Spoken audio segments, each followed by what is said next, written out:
নমস্কার বন্ধুরা, পর্ণকুটিরে সবাইকে স্বাগত।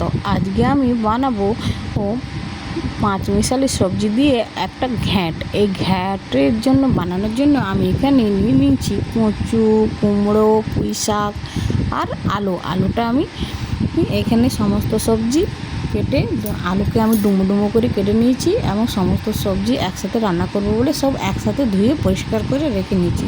আর এখানে সামান্য নিয়েছি আদা আর একটু কাঁচা লঙ্কা একটা, আর ফড়ঙে দিয়ে দিচ্ছি 5 ফড়ং আর একটা শুকনো লঙ্কা। বেশ, এবার শুকনো লঙ্কা আর 5 ফড়ঙের একটা মিষ্টি গন্ধ বেরিয়ে এলে আমি দিয়ে দেবো এর মধ্যে আলু। এখন আমি আলুটাকে বেশ খানিকক্ষণ নাড়াচাড়া করে নিয়ে দিয়ে দেবো, এখানে দিয়ে দেবো আমি আমার সমস্ত কেটে রাখা সবজি। আর সবজি দিয়ে পরে বেশ খানিকক্ষণ নাড়াচাড়া করব ততক্ষণ না সবজিটি মজে আসে। সবজি মজে এলে এবারে আমি এখানে দিয়ে দেবো বেটে রাখা আদা, কাঁচা লঙ্কা বাটা। এই ঘ্যাঁট দিয়ে এক আধ দিন নিরামিষের দিনে এরকম ঘ্যাঁট দিয়ে ভাত খেতে খুবই ভালো লাগে। তো আমি এখানে দিয়ে দিচ্ছি এই যে আদা কাঁচা লঙ্কা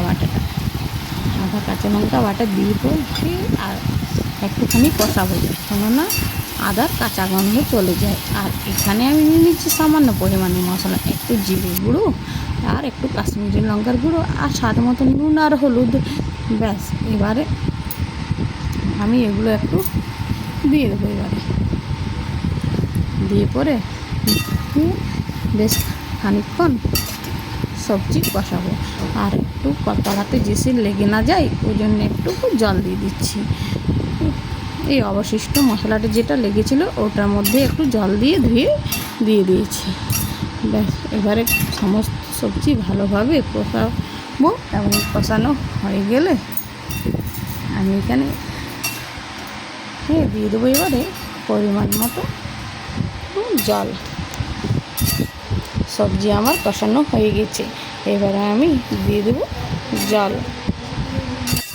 এবার আমার সবজি কষানো হয়ে এসেছে, এবারে দিয়ে দেবো আমি জল।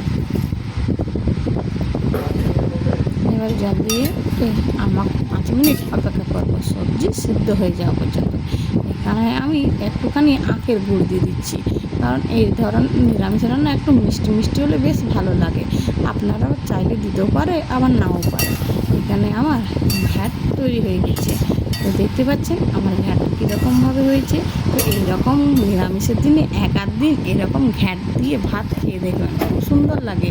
এটা ভাতের সাথে খুব ভালো যায়। এবার আমি ঘ্যাঁট নামিয়ে নিচ্ছি। এবারে আমি নামিয়ে নেব। ভিডিওটা যদি ভালো লাগে তাহলে চ্যানেলটিকে সাবস্ক্রাইব করবেন এবং চ্যানেলটিকে সাবস্ক্রাইব করে লাইক করবেন, কমেন্ট করবেন এবং